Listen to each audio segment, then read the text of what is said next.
रामधारी गुप्ता, खंड 1, प्रतिलेखन संख्या 7-8, स्पीड 100 शब्द प्रति मिनट। Ready, start.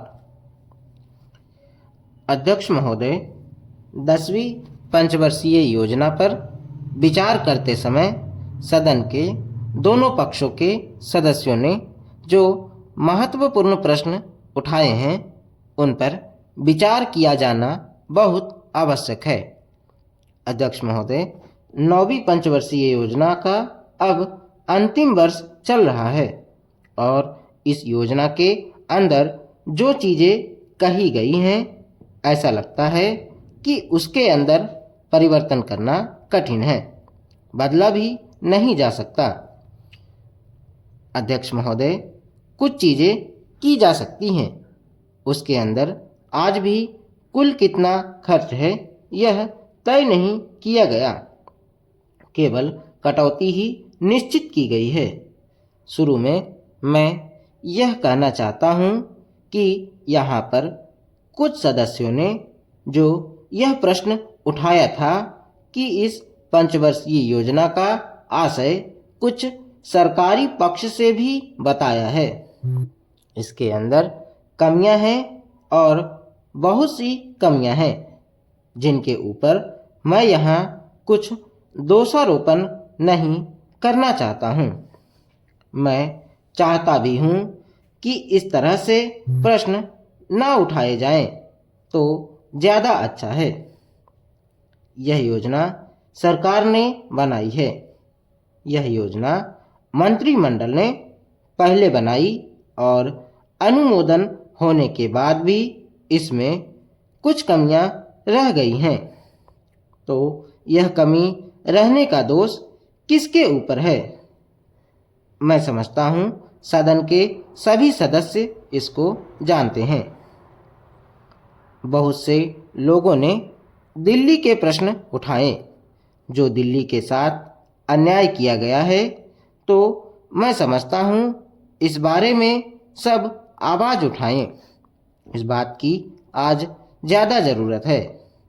मैं यह कहना चाहता हूँ भारत सरकार से या जिन्होंने ये सारी योजनाएं बनाई, उन्होंने वास्तव में यहाँ के साथ बड़ा बुरा किया, यहाँ के साथ अन्याय किया, क्योंकि उन्होंने इस पंचवर्षीय योजना को बनाते समय ध्यान नहीं दिया कि क्या योजना बना रहे हैं, गलत बना रहे हैं या सही बना रहे हैं, इनसे क्या लाभ हानि होगा, इन सब बातों पर उन्होंने विचार नहीं किया।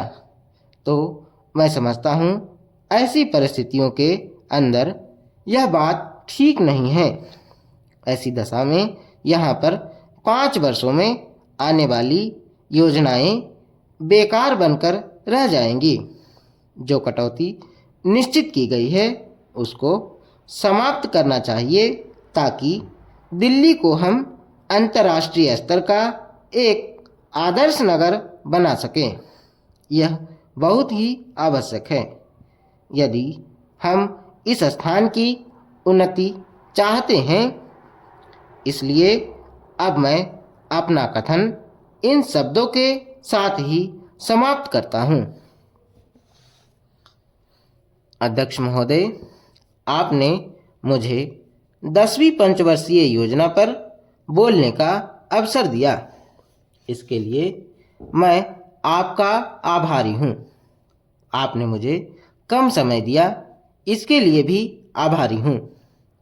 अभी मेरे से पूर्व कुछ सदस्यों ने हम पर यह आरोप भी लगाया कि हम योजना में विश्वास नहीं रखते। उन्होंने तो यह भी कहा कि हमारे चुनाव घोषणा पत्र में भी उनको इस बारे में कुछ नज़र नहीं आया। मैं इस बारे में यह निवेदन करना चाहता हूँ कि उन्होंने कोई दूसरा घोषणा पत्र देखा, गलत घोषणा पत्र पढ़ा और उसी को हमारा घोषणा पत्र समझ बैठे। लेकिन मैं यह कहना चाहता हूँ कि हमारा घोषणा पत्र इस समय मेरे पास है। इस घोषणा पत्र में, हमारी घोषणा में, योजना के बारे में स्पष्ट रूप से कहा गया है कि हम योजना पर विश्वास रखते हैं, लेकिन ऐसी योजना पर विश्वास नहीं रखते जो जनता के दुखों को दूर नहीं कर सकती, जो जनता के कष्ट दूर नहीं कर सकती। आज तक जितनी भी योजनाएं बनाई गई हैं, जिन्हें हम पहली पंचवर्षीय योजना, दूसरी पंचवर्षीय योजना और 10वीं पंचवर्षीय योजना आदि कहते हैं, और उन योजनाओं में हमने जो कुछ निर्धारित किया, उनसे हम जनता के दुखों को दूर नहीं कर सके और जनता के कष्ट दूर नहीं हुए। इन योजनाओं के परिणाम भी हमारे सामने हैं। बड़े बड़े अनुभवी बैठे, उन्होंने योजनाएं बनाई, लेकिन योजनाएं ठीक प्रकार से कार्यान्वित नहीं की गईं। उन योजनाओं में काफ़ी दोष हैं, जिसके कारण ये योजनाएं लोगों को दुखों को दूर नहीं कर सकीं। लोग दुखी ही रहें। मैं यहाँ पर कहना चाहता हूँ कि जो हमारी योजना थी, उसका परिणाम क्या निकला। उसका परिणाम यही निकला कि हमें रुपए का मूल्य कम करना पड़ा। जो योजना होती है वह राष्ट्रधन को ऊंचा करने के लिए बनाई जाती है, लेकिन हमारे सामने आंकड़े हैं। इसका परिणाम हमारे सामने है। हमने अब तक 9 पंचवर्षीय योजनाएं कार्यान्वित की हैं, लेकिन हमारी प्रति व्यक्ति आय में और जीवन स्तर में अपेक्षित वृद्धि नहीं हुई है। यह दुख की बात है। मैं यह कहना चाहता हूँ कि हमारा ऐसी योजना में विश्वास नहीं है जो जनता के कष्टों को, जनता के दुखों को दूर ना कर सके। हम ऐसी योजनाओं पर विश्वास करते हैं जो उनकी आयु बढ़ा सकें, उनका आर्थिक विकास कर सकें, उन्हें उन्नत कर सकें।